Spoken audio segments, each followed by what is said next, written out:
নমস্কার, ঘুরে আসি চ্যানেলের আরেকটি নতুন ব্লগে আপনাদের স্বাগত জানাই। আজ চলে এসেছি নতুন ধরনের একটি ব্লগ নিয়ে।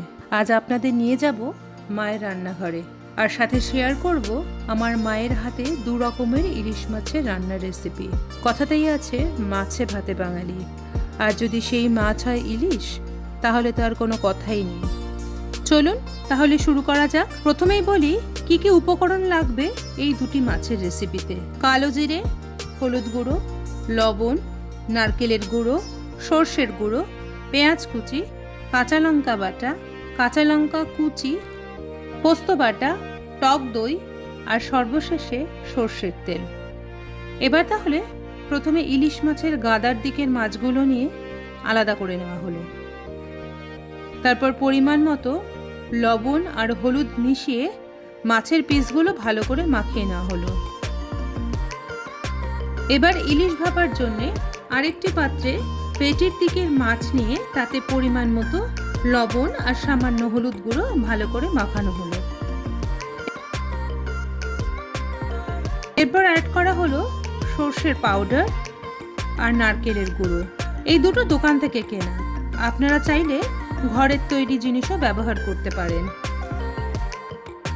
ঘরের বাটা পোস্ত, কাঁচা লঙ্কা বাটা, টক দই আর সবশেষে সর্ষের তেল দিয়ে ভালো করে মাখাতে হবে।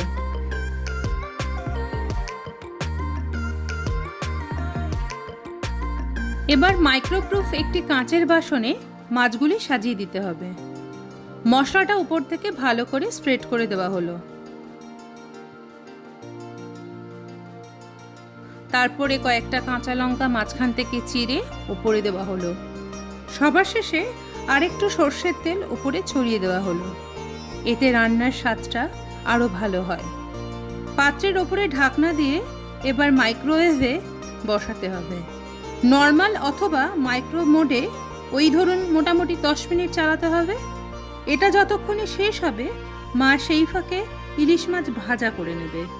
এদিকে দেখুন, ভিডিও করছি বলে মা কেমন হাসছে। প্রথমে কড়াইতে সর্ষের তেল দিয়ে গরম করতে দিয়েছে। তেল গরম হলে এক এক করে সব মাছগুলো ভাজতে দেওয়া হলো। আমাদের বাড়িতে ইলিশ মাছ ভাজাটা একটু অন্যভাবে হয়। আমরা পেঁয়াজ দিয়ে ইলিশ মাছ ভাজা খাই। আমার কাছে এই টেস্টটা বেশ ভালোই লাগে।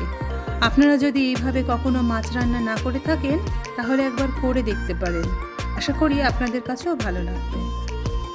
মাছ এক পিঠ ভাজা হয়ে গেলে সেগুলো উল্টে দিয়ে গরম তেলের মাঝখানে কালো জিরে ফোড়ন দিতে হবে।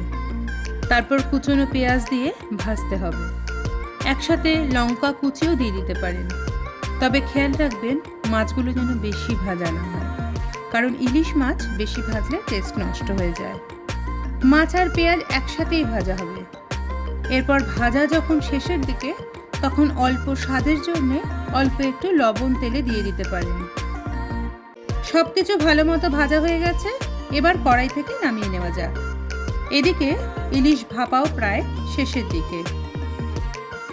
এই রান্নাটাও কমপ্লিট। কি সুন্দর দেখতে হয়েছে দেখুন। সারা ঘর ইলিশ মাছের রান্নার গন্ধে মম করছে।